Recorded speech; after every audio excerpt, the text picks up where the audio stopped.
So, Sage, the next video game review is going to be for the game Hi-Fi Rush. Rest in peace, Tango Studio here. Yeah, Um, Tango Gameworks, man. Pour one out for him. yeah. What's your thoughts on Tango Rush, which is now available on consoles there? Well, it's so it released on the Xbox originally, but it was exclusive for 2023. I want to say April of 20 March or April of 2023. And this game, it felt like it kind of carried the whole Xbox brand, honestly, for that year, at least in terms of like a big original title that's not some multiplayer live service thing, but like a nice single player game. It's a new IP. It's not a sequel. It's not an adaptation of something.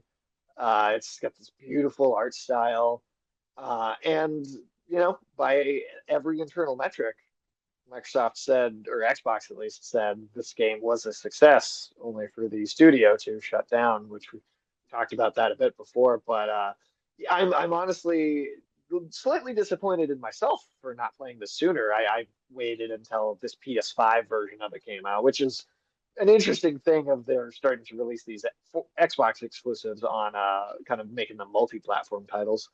But this was kind of the first of four games kind of experimenting with that, releasing these Xbox titles on the PlayStation, alongside Sea of Thieves, Grounded, and Pentiment were the other three.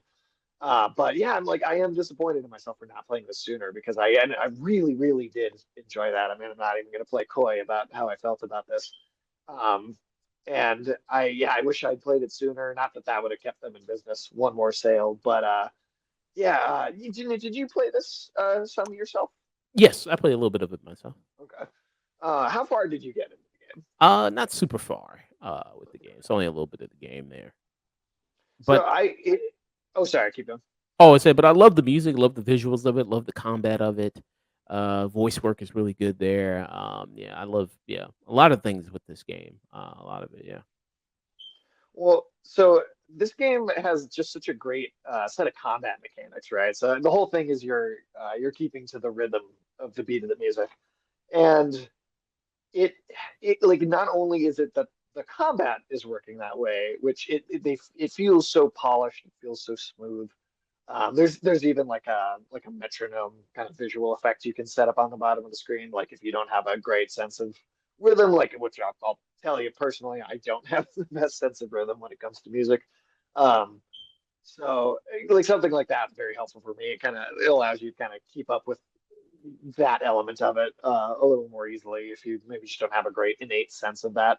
But also the whole game has this feel. If you pause and just don't move the character, his idle animation is also like snapping his fingers, tapping his foot perfectly on the beat of the music in the game. The A lot of elements of the environment and the kind of NPC characters in the background are all moving on the beat. The way that the industrial kind of factory machines that you find in a lot of these areas and levels of the game's design, also moving perfectly on beat. So it kind of has this whole world kind of perfectly attuned to its music. I've seen it in maybe one or two other games that like where it's this kind of dead on and executed this well, like Cuphead. Also has that kind of thing where everything's really rhythmically tied like that. But yeah, it created such a satisfying system here, and the combat evolves a lot. Like you get a lot of support characters that you call in for certain things. You get a character that can destroy armor on certain enemy types, big tank things, big heavy armor guys. And you end up getting like three or four of those that you can use. And then you start being able to switch between those on top of your regular attacks, and there's a sizable upgrade tree. There's actually a really deep combat system here.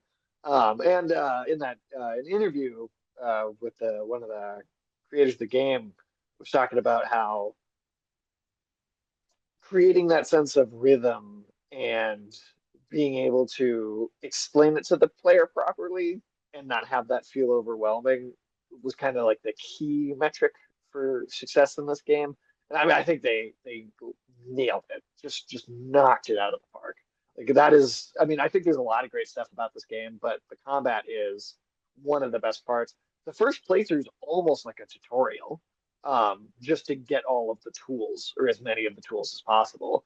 And then to be able to, and I tried it a little bit, but going back into the first level after you finish the game, bumping and you unlock several difficulty settings. It's one of my only criticisms, maybe my only true criticism that I was going to come into the review with this game is that I thought it was a little easy, maybe just a Mm. little too easy. But when And you did beat you the have it game, you on unlock. the highest difficulty? Well, I think the game only allowed you to set it on normal the first time, which I mean, I could be wrong. I could be remembering that wrong, but I thought it didn't give me an option. But then when when I finished the game, it like the menu popped up and it said like you have unlocked these higher difficulty settings. So I went back in and I bumped it up. And then I was like, okay, now I'm really feeling this even more. Um, I do think you have to beat the game to get those harder settings though, which I maybe could have stood to have had those unlocked from the start. Um, just because I feel like I maybe died once or twice in the whole game. Again, that's not to disparage the fun I had with it at all, but I think I think I would have appreciated being able to play it on that harder difficulty right away. So this says here, Hi-Fi Rush contains several different difficulty levels of the game here. There's easy, there's normal, there's hard, there's very hard, and there's rhythm master. Hmm. There. So yeah, so there's some several difficulty if you want. And you played. You think you just played what easy or normal or? I played it on normal, and then when I beat it, I went back in and I tried hard. And I was starting to. I feel like that maybe was maybe better for me as far as difficulty setting goes. Think you'll go back try rhythm master? Maybe. I mean, I feel like I'd have to. That'll like because again, like I said, do not have the greatest innate sense of rhythm, so that would be like a real test for me. I think. Yeah, and this is available. Rhythm master is only available if you actually beat the main story, Okay, and after which you're able to have that there. It says so rhythm maybe time. hard was available. Yeah. It says rhythm timing super tight, enemy health very high with super high stun, and then receive damage very high. So that's the highest Hmm. difficulty they got there. How's the boss battles in it? You know what? Really like the boss battles. That's another point that I wanted to make a specific mention of. I really like the boss fights here. They're very different. They none of them repeat themselves. And every single time I went into one, it gave me something very fresh and very different feeling. Not only from a kind of mechanical sense, but also just the visualization of each of these bosses is just really cool. I mean, the game shines in its art the whole time, but some of the boss fights I think are just exceptionally fun. Like this is the very first one, and yeah, you get this kind of very kind of wrestling feel to it, Yeah. especially because the character that you're fighting has all these kind of wrestler moves, and Mm. I mean, I couldn't tell you the names of a lot of those, but I recognize the visual technique of the whole thing, and Okay. get like a boxing ring that you're kind of in there. And there's another one where you're fighting like a robot werewolf Iron Man in like a Scrooge McDuck gold repository. Like it gets pretty wild. Yeah. And this is the assist you're talking about. Somebody comes in like an assist character there. Yeah, so you have a couple different ones you have to cycle through. I think at this point in the game you just have one. But you have like she's like a laser gun thing that can kind of break open shields. You have one that breaks open armor on like tanks and like really big enemies. And then you have another one that's like a wind kind of status effect thing. So like there's a lot of enemies that are on fire a little later in the game. So you have to use that to blow them out, make them vulnerable. And then you get all these enemies mixed together coming at you at the same time. You have to be able to swap between these assists. And those are just the assist attacks, like separate even from your move set and your special attacks and your items that you can use and all of that stuff. So there's a genuinely deep combat system here that I feel like honestly playing the game all the way through one time, even then I feel like I feel like I could go back in and I could learn a lot more. I could still like evolve what I'm doing a lot more on multiple playthroughs. Got that kind of almost like how I describe a Devil May Cry or a Bayonetta, where like you're not gonna max out all your upgrades in one playthrough. You're just not. There's so many of them. Like you are if you want to get everything out of a game like this, you are going to have to play it multiple times, probably on multiple difficulty settings, and just experiment with all the things you can do. Okay. And the style of it, very much kinda like a comic book, the Oh yeah, style of the game. Very, very, very animated that way with, that style. And did you already say beautiful pretty graphic. Oh, sorry. uh And then you talk about some of the music, so a lot of it, you talk about rhythm, music is a big part of, this game, that you have here, and it does have licensed music, so it licensed music from such bands as you have the Black Keys, you have Nine Inch Nails, in here as well here.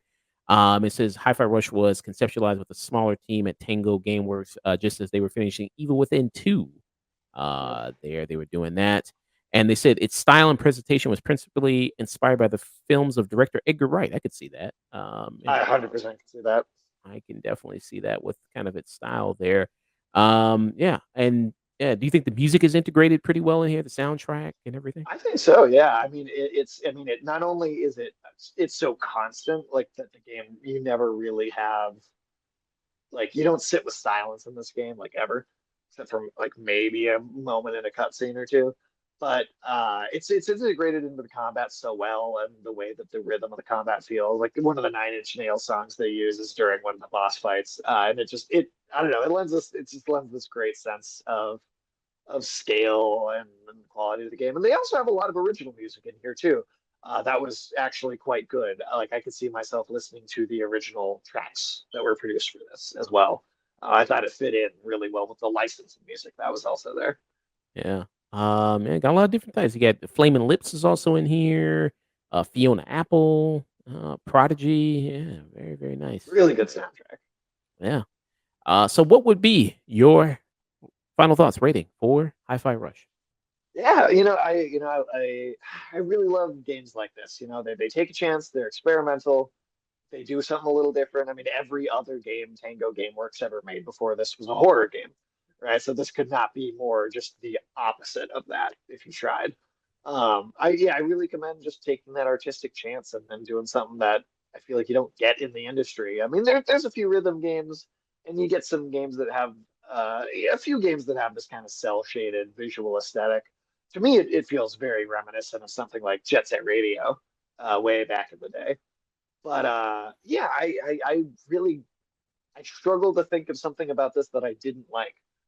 From the music to the art style, the way the combat feels, the level design, the music, the voice cast is really great. I looked at the IMDb and I didn't notice anyone that oh, I'd seen their names before.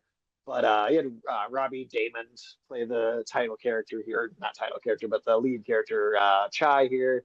Erica Lindbeck is Peppermint, the kind of first partner that you meet up. There's a whole list of voice cast here that they're all great. I like I said, I wish I recognized them, but they all do a standout job here. So I look forward to seeing them pop up in other things in the future. I would give this honestly, I would give this a cinema. Mm, wow. This is cinema. This is the first time you ever gave a video game. This is cinema. I think it is, yeah. I think so far this might be the my favorite game I've done a review for on here. And this is just as a comparison. You mentioned Jet Set Radio, so this is Jet Set Radio right here. So very kind of similar kind of Yeah, style there. and With Jet Set Radio Future, which was the sequel to this, maybe even more so, just because it's a little cleaner, a little. This game was in '98 on the Dreamcast, I believe. wow, And the Jet 98. Set Radio Future was 2002, I think, on the original Xbox. And we only just last year got an announcement for a third game, so that's another thing coming back in the near future. And this is Jet Set Radio Future right here. Again, another comparison right here. So yeah. I have that. Yeah, I can see it's sharing kind of a similar art style there with it. Yeah, Hi-Fi Rush, man, it's a fun game. If people haven't checked it out, so right now, I got released on PS5 this year, this past March here. Yep. Also, it's on Xbox, it's on PC there. How much is it on PlayStation 5? It was only 40, another 39.99. Okay, 40 there. People can get it there on Steam. It is here by you can buy it 29.99. You can buy the deluxe edition for 49 for about $40. You can buy the deluxe edition there. Hi-Fi Rush Deluxe Edition upgrade pack there, so you can get that along with it there. Very nice. Is that available also? The option available on PlayStation, the deluxe? Yeah, and actually that is the one that I grabbed, the deluxe edition. The regular edition should also be 30 on Okay. PlayStation. All right. So yeah, that's not a bad price there to support this game. I mean, I didn't know the studio shut down, but I mean, hey, I mean, great game, great people behind it. Yeah, supporting it. So you have that there. And Uh, then with how much replayability is, all the difficulty settings. I mean, skill tree comparable to something like a Devil May Cry. Even there's a lot of game there for only being a $30 game. There's a lot of game. Even though it technically released last year, would you put this on your game of the kind of best games of the year? I mean, it kind of got re-released. Um, Does that count? if it I mean, I guess it got a release this year. I would still count it for last year, but I would absolutely go back and look at my list last year, and I would expect it to kind of edge a couple other things down and get near the top. Okay. So what? This is cinema for Hi-Fi Rush from Sage there. Very nice there. I recommend their whole catalog of games. It's only four, sadly. Too bad they couldn't stick around to work on more stuff. But I there's not a game they made that I would not